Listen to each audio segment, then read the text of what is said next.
ನೀವೆಲ್ಲಿಗ ಆಯ್ತು ಕೂತ್ಕೊಳ್ಳಿ. ಮನೆ ಅಧ್ಯಕ್ಷರೇ ಮದ್ಯದ ವಿಷಯ ನಿಮ್ಗೆ ಆಸಕ್ತಿ ಇರುತ್ತೆ, ನೀವು ಸ್ವಲ್ಪ ಅವಕಾಶ ಕೊಡಬೇಕು.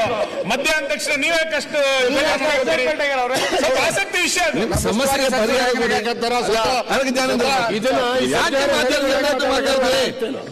ಸರ್ ಅಧ್ಯಕ್ಷರೇ, ಈಗ ಇಲಾಖೆ ಅಬಕಾರಿ ಇಲಾಖೆ ಮತ್ತು ಪೊಲೀಸ್ ಇಲಾಖೆಗೆ ಗೊತ್ತಿದ್ದೇ ಇದಾಗ್ತದೆ. ಅವ್ರು ಮಾತಾಡಿ ಟೈಮ್ ಕೊಡ್ತೇನೆ.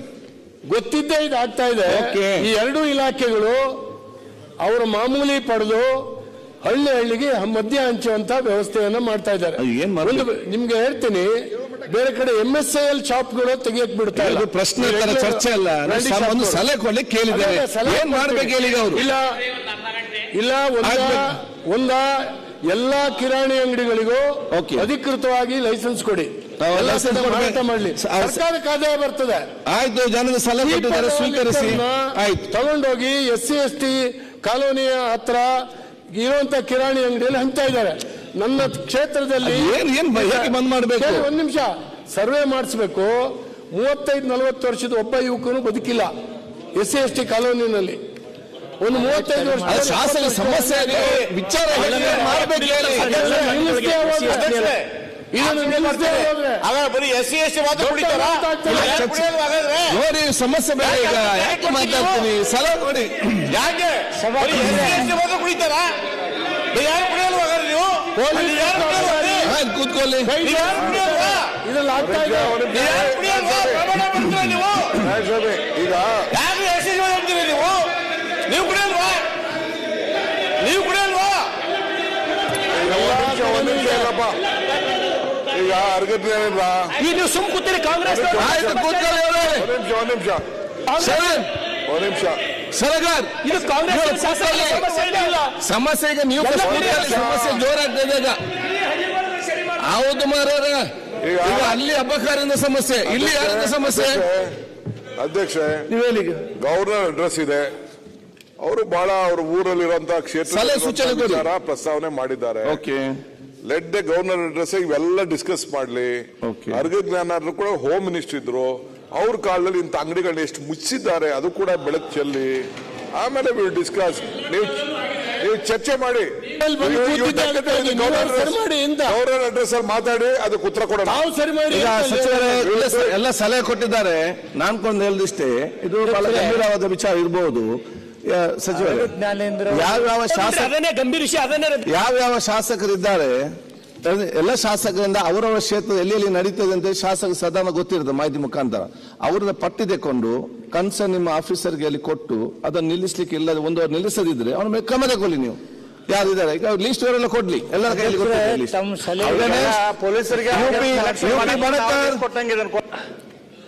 UP ಬಣಕರ್ ಇಲ್ಲ, ಗುರುರಾಜ್ ಶೆಟ್ಟಿ ಗಂಟಿಹೊಳಿ,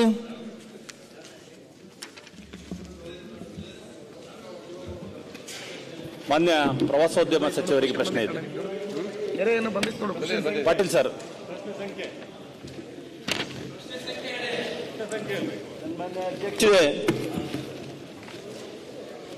ಮಾನ್ಯ ಕೂತ್ಕೊಳ್ಳಿ. ಗುರುರಾಜ್ ಶೆಟ್ಟಿ ಅವರಿಗೆ ಉತ್ತರವನ್ನು ಒದಗಿಸಿದ್ದೇವೆ. ಮಾನ್ಯ ಪ್ರವಾಸೋದ್ಯಮ ಸಚಿವರು ಕರ್ನಾಟಕ ಪ್ರವಾಸೋದ್ಯಮ ನೀತಿ ಅಂತ ತಂದಿದ್ದಾರೆ. ನಾನು ಕೇಳಲಿಕ್ಕೆ ಹೊರಟಿರೋದು, ನಮ್ಮ VS ಅವಧಿಯಲ್ಲಿ ಕೆಲವು ನೋಟಿಸು ಅಥವಾ ಸೂಚನೆಗಳನ್ನು ಕೊಡುವಾಗ ಕರಾವಳಿ ಭಾಗವನ್ನು ಪ್ರತ್ಯೇಕಪಡಿಸಿ ಅಥವಾ ಹೊರತುಪಡಿಸಿ ಅಂತ ಹೇಳ್ತಿದ್ದಾರೆ ಅಂತ. ಒಂದು ಶಾಲೆಯಲ್ಲಿ ಒಂದು ಕ್ರೀಡೋತ್ಸವ ಆಗುದಿದ್ರು ಆಗಸ್ಟ್ ಒಳಗೆ ಮುಗಿಸಿ ಅಂತ ಇಡೀ ರಾಜ್ಯಕ್ಕೆ ಹೇಳಿದ್ರೆ, ನಮ್ಮಲ್ಲಿ ಮಳೆಗಾಲ ನಡೀತಾ ಇರ್ತದೆ, ಇದೊಂದು ಗಮನಿಸಿ ಅಂತೇಳಿ ಹೇಳಿ. ಪ್ರವಾಸೋದ್ಯಮ ನೀತಿಯಲ್ಲಿ ಕರಾವಳಿಯನ್ನ ನೀವು ಸ್ಪೆಷಲ್ ಅಂತ ಕನ್ಸಿಡರ್ ಮಾಡದೇ ಇದ್ರೆ, ಅಲ್ಲಿನ CRZ ಸಮಸ್ಯೆಯಿಂದ ಹಿಡಿದು ಅಲ್ಲಿಗೆ ಬರುವಂತ ಪ್ರವಾಸಿಗರ ಸಂಖ್ಯೆ ರಾಜ್ಯದ 5ನೇ 1 ಭಾಗ 20% ಅಲ್ಲಿಗೆ ಬರ್ತದೆ. ನಮಗೆ ಅಲ್ಲಿ ನೀತಿಯನ್ನು ಸರಿ ಮಾಡಿಕೊಟ್ರೆ ಸಾಕು. ಇನ್ವೆಸ್ಟ್ಮೆಂಟ್ ನಮ್ಮಲ್ಲಿ ಮಾಡೋರಿದ್ದಾರೆ, ವ್ಯವಹಾರ ಮಾಡೋರಿದ್ದಾರೆ, ಎಲ್ಲವೂ ಇದೆ. ಪ್ರವಾಸೋದ್ಯಮ ನೀತಿಯಲ್ಲಿ ನೀವು ಸ್ಪೆಷಲ್ ಅಂತ ಕನ್ಸಿಡರ್ ಮಾಡದೇ ಇದ್ರೆ, ಆ ನೀತಿ ನಿಯಮಗಳನ್ನು ನೀವು ವಿಶೇಷವಾಗಿ ತಿದ್ದುಪಡಿ ಮಾಡ್ಕೊಳ್ಳದೇ ಇದ್ರೆ, ಕೊಲ್ಲೂರು ಮೂಕಾಂಬಿಕೆ, ಕುಕ್ಕೆ ಸುಬ್ರಹ್ಮಣ್ಯದಂತ ಅತಿ ಹೆಚ್ಚು ಆದಾಯ ತರುವಂತ ದೇವಸ್ಥಾನಗಳು ನಮ್ಮಲ್ಲಿರುವಾಗ ಅದಕ್ಕೆ ಅಂತಲೇ ಹೇಳಿ ಸ್ಪೆಷಲ್ ಅಂತ ಮಾಡದೇ ಇದ್ರೆ ನಮಗೆ ಅದು ಉಪಯೋಗ ಆಗ್ತಾ ಇಲ್ಲ. ಕೇರಳ, ಗೋವಾ, ಮಹಾರಾಷ್ಟ್ರ ನಾವು ಯಾವಾಗಲೂ ಉದಾಹರಣೆ ಹೇಳ್ತೇವೆ. CRZ ಸಡಿಲಿಕೆ ಇದೆ, ಟೂರಿಸಮ್ ಸ್ಪೆಷಲ್ ಕನ್ಸಿಡರೇಷನ್ ಅನ್ನು ಕರಾವಳಿಯಲ್ಲಿ ಇಟ್ಕೊಂಡಿದ್ದಾರೆ ಅಂತ.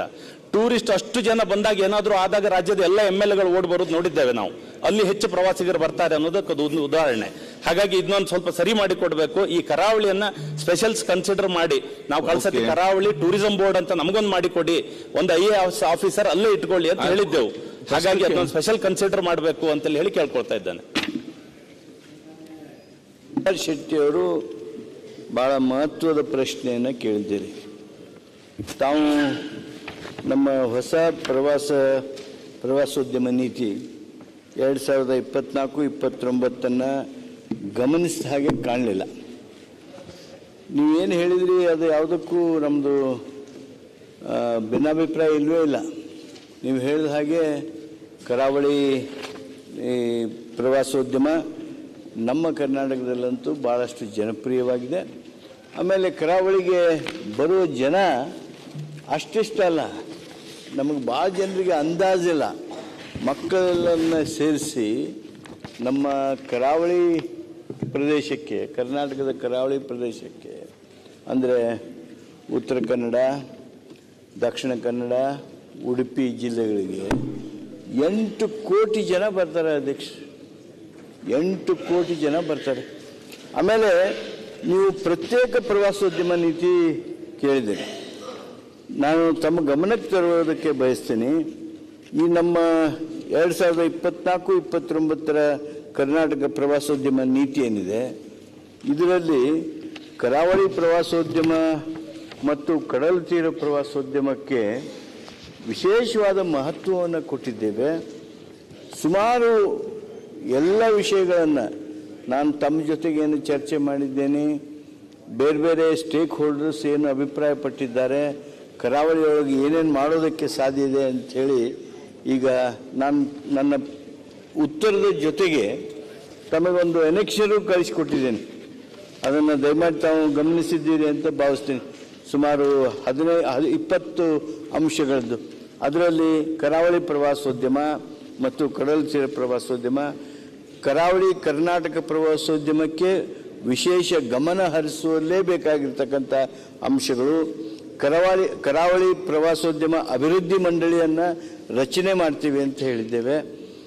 ಪ್ರವಾಸೋದ್ಯಮ ಅಭಿವೃದ್ಧಿಗೆ ಸಂಬಂಧಿಸಿರ್ತಕ್ಕಂಥ ಯೋಜನೆಗಳು, ಆ ಯೋಜನೆಗಳೊಳಗೆ ಲ್ಯಾಂಡ್ ಬ್ಯಾಂಕ್ ಮಾಡ್ತೀವಿ ಅಂತ ಹೇಳಿದ್ದೇವೆ. ಹಾಗೂ ಇತರ ಹಲವಾರು ಅಂಶಗಳನ್ನು ಅದರೊಳಗೆ ಸೇರಿಸಿಕೊಂಡಿದ್ದೇವೆ. ಆಮೇಲೆ ಅಭಿವೃದ್ಧಿ ಹಕ್ಕುಗಳ ವರ್ಗಾವಣೆ ಬಗ್ಗೆ ಮಾತನಾಡಿದ್ದೇವೆ. ಇವು ಭಾಳ ಸಮಸ್ಯೆಗಳಲ್ಲಿ ಲೋಕಲ್ ಸಮಗ್ರ ಕರಾವಳಿ ಪ್ರವಾಸೋದ್ಯಮ ವಲಯಗಳನ್ನು ಮಾಡ್ತೀವಿ ಅಂತ ಹೇಳಿದ್ದೇವೆ.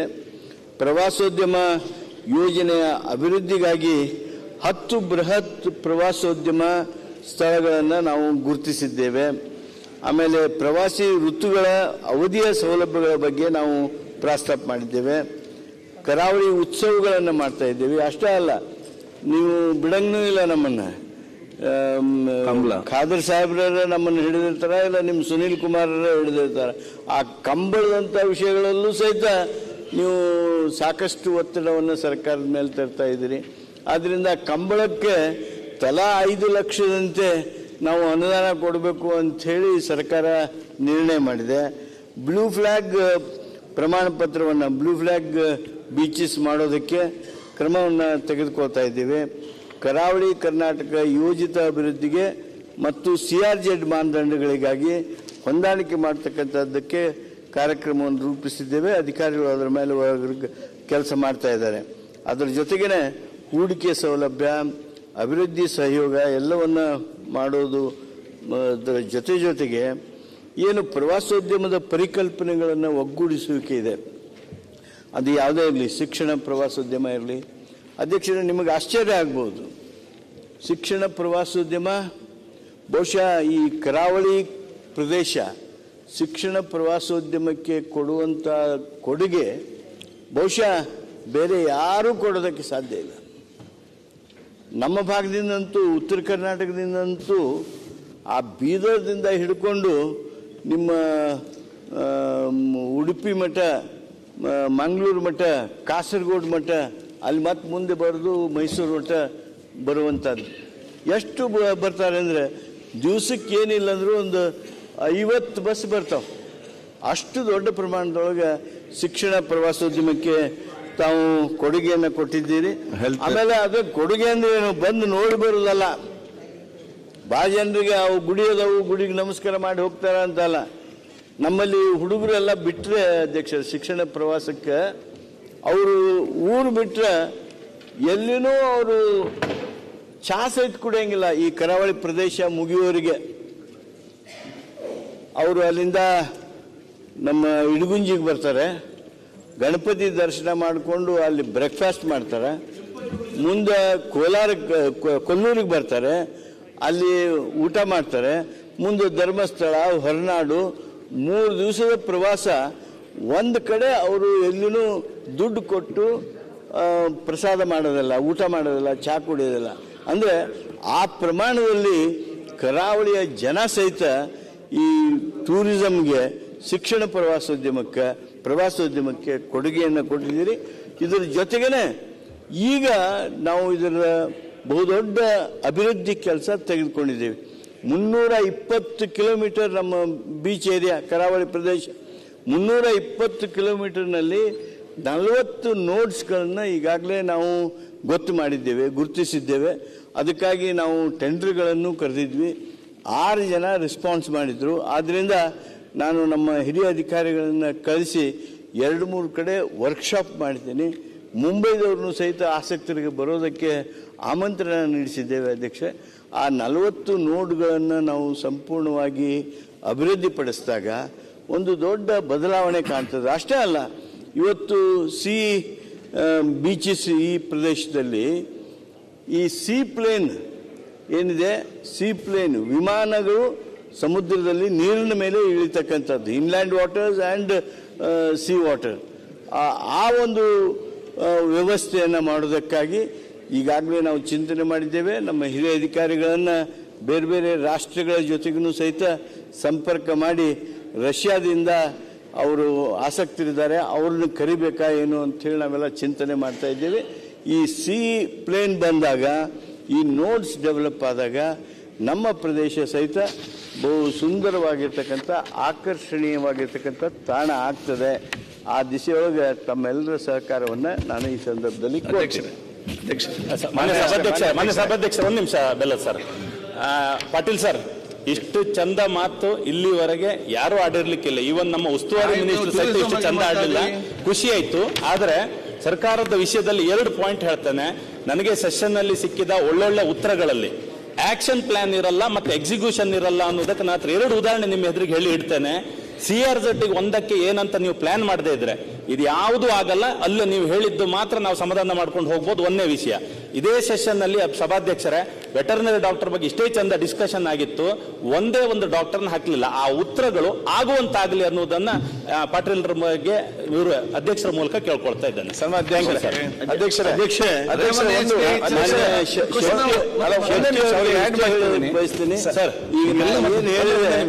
ಅದನ್ನ ಮಾಡೋದಕ್ಕೆ ಎಲ್ಲಾ ಪ್ರಾಮಾಣಿಕ ಪ್ರಯತ್ನ ಮಾಡ್ತೀನಿ. ನನಗೆ ಬೇಕಾಗಿರ್ತಕ್ಕಂಥ ಬಲ ತಾವು ಕೊಡಿ, ಹಾಗೂ ತಮಗೆ ಸಮಾಧಾನ ಆಗುವ ರೀತಿಯೊಳಗ ಮಾತ್ರ ಅಲ್ಲ, ಬೇರೆ ಎಂತ ಇಲ್ಲ ಸರ್. ಬೇರೆ ಏನೂ ಇಲ್ಲ. CRZ ಏನು ಅಂತ ನೀವು ಹೇಳದೇ ಇದ್ರೆ ಇದು ಯಾವುದೂ ಆಗಲ್ಲ ಸರ್. ಇದೇ ವಿಷಯ ಇಲ್ಲ, ನೀವು ತಾವು ಗಮನಿಸಲಿಲ್ಲ. ಅದರಲ್ಲಿ ಇಲ್ಲ, ನಾವು ಪೂರ್ತಿ ಓದ್ದೆ. CRZ ಗೆ ಸ್ಪೆಷಲ್ ಕನ್ಸಿಡರೇಷನ್ ಗೆ ಲಾಸ್ಟ್ ಬೊಮ್ಮಾಯಿ ಸರ್ ಇದ್ದಾಗ ಅದಕ್ಕೊಂದು ಫೈಲ್ ಮಾಡಿದ್ರು, ಅದೆಲ್ಲ ಬಿದ್ದಿದೆ. ಇದನ್ನು ಮುಟ್ಟದೇ ಇದ್ರೆ ಅದು ಯಾವುದೂ ಆಗುದಿಲ್ಲ ಸರ್. CRZ ಇಲ್ಲಿವರೆಗೆ ಅಷ್ಟು ಕಠಿಣವಾಗಿನೇ ಇತ್ತು. ಆದ್ರೆ ಮಾಡ್ಕೊಂಡಿದ್ದಾರೆ ಸರ್, ಮಾಡ್ಕೊಳ್ತೇವೆ ಸರ್. ಅದು ಕಠಿಣವಾಗಿ ಆ ಟೈಮಲ್ಲಿ ರೆಪ್ರೆಸೆಂಟೇಷನ್ ನಮ್ಮ ಕಡೆಯಿಂದ ಸರಿಯಾಗಿಲ್ಲ.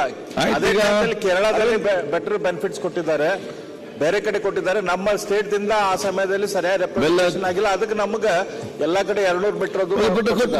ಈಗ ಅಧ್ಯಕ್ಷ, ಇಷ್ಟೇ ನಾನು ಬೆಲ್ಲದವ್ರಿಗೆ ಇಷ್ಟೇ ಹೇಳೋದಕ್ಕೆ ಬಯಸ್ತೇನೆ. ನಾ ಹಿಂದಿನವರು ಸರಿಯಾಗಿ ಅದನ್ನ ರಿಪ್ರೆಸೆಂಟ್ ಮಾಡಿದ್ರು ಬಿಟ್ಟಿದ್ರು ಅದಕ್ಕೆ ಚರ್ಚೆಗೆ ಹೋಗೋದಿಲ್ಲ. ಆದರೆ ನಾವು ಈ ಸಂದರ್ಭದಲ್ಲಿ ಸರಿಯಾಗಿ ರಿಪ್ರೆಸೆಂಟ್ ಮಾಡಿ, ಹಾಗೂ ಸ್ವಲ್ಪ ಕೇಂದ್ರ ಸರ್ಕಾರನೂ ಒಲವು ತೋರ್ತಾ ಇದೆ. ಆ ಹಿನ್ನೆಲೆಯೊಳಗೆ ನಾವು ಅದನ್ನು ಸರಿಪಡಿಸ್ತಕ್ಕಂಥದ್ದನ್ನು ಮಾಡ್ತೀವಿ. ಈಗ ಒಂದು ಸೆಕೆಂಡ್, ಈಗ ಸಚಿವ ತಾವು ಶಾಸಕ ಈಗ ನೋಡಿ, ಮಂಗಳೂರು ಕರಾವಳಿ ಅಂತ ಪ್ರದೇಶ ಟೂರಿಸಂ ಎಲ್ಲಿ ಕೂಡ ಸಿಕ್ಲಿಕ್ಕಿಲ್ಲ. ನಮ್ಮಲ್ಲಿ ಇಂಟರ್ನ್ಯಾಷನಲ್ ಏರ್ಪೋರ್ಟ್, ಸೀ ಪೋರ್ಟ್, ದೊಡ್ಡ ಮಟ್ಟದ ಸ್ಟೇಷನ್ಸ್, ಅದರ ಜೊತೆಯಲ್ಲಿ ಹೆಲ್ತ್ ಟೂರಿಸಂಗೆ, ಧಾರ್ಮಿಕತೆಯ ಟೂರಿಸಂಗೆ, ಪ್ರವಾಸೋದ್ಯಮ ಬೀಚ್ ಟೂರಿಸಂಗೆ, ಅದೇ ರೀತಿ ನಮ್ಮ ಎಜುಕೇಶನ್ ಟೂರಿಸಂ, ಯಾವುದೆಲ್ಲ ಜನ ಆಕರ್ಷಣೆಗೆ ಏನೆಲ್ಲ ಬೇಕು ಎಲ್ಲ ಕೂಡ ಇದೆ. ಒಂದು ಸಮಸ್ಯೆ ಸೌಹಾರ್ದತೆಗೆ ಒತ್ತು ಕೊಡುವ ಕೆಲಸ ಶಾಸಕರು ಮಾಡಿ. ಇಷ್ಟೆಲ್ಲ ದೇವರು ಕೊಟ್ಟಂತ ಪ್ರಕೃತಿ ಮತ್ತು ಪರಿಸರ ನಾವು ಉಪಯೋಗಿಸಿಕೊಂಡು ನಾವಲ್ಲಿ ಸಮಸ್ಯೆ ಮಾಡಿ ಬಾಯಿಗೆ ಮಾತ್ರ ಚರ್ಚೆ ಮಾಡಿ ಗಲಾಟೆ ಮಾಡಿದ್ರೆ ಯಾರು ನಮ್ಮ ಊರಿಗೆ ಬರುವುದಿಲ್ಲ. ಯಾರು ಶಾಂತ ನಮ್ಮ ಸಹಕಾರನೂ ಬೇಕಾದಕ್ಕೆ ಒಟ್ಟಾಗಿ ಮಾಡಿದ್ರೆ ಕರಾವಳಿದ ಸಮಸ್ಯೆ ಅರ್ಥ ಆಗುದಿಲ್ಲ. ಸರ್ಕಾರ ಏನು ಮಾಡಿದ್ರು ಕೂಡ ನಾವು ಜನರನ್ನು ಪ್ರೀತಿಯಿಂದ ಬರುವಾಗೆ ಮಾಡಬೇಕು. ದೂರದಿಂದ ನೋಡುವಾಗ ಹೆದರಿಕೆ ಬರುವ ವಾತಾವರಣ ಆಗಬಾರ್ದು. ನಾವೆಲ್ಲ ಸೇರಿ ಅದಕ್ಕೆ ಒತ್ತು ಕೊಡ್ಬೇಕು. ನಾನು ಕೇಳುವಂತದ್ದು ದಟ್ಸ್ ಅವರ್ ಪ್ರೈಮರಿ ರೆಸ್ಪಾನ್ಸಿಬಿಲಿಟಿ. ಅಧ್ಯಕ್ಷರೇ, ಒಂದು ಸನ್ಮಾನ್ಯ ಪ್ರವಾಸ ಹೆಚ್ಚಿನ ವಿಡಿಯೋಗಳಿಗೆ ಪ್ರತಿಧ್ವನಿ ಯೂಟ್ಯೂಬ್ ಚಾನೆಲ್ ಸಬ್ಸ್ಕ್ರೈಬ್ ಮಾಡಿ, ಬೆಲ್ ಐಕಾನ್ ಕ್ಲಿಕ್ ಮಾಡಿ.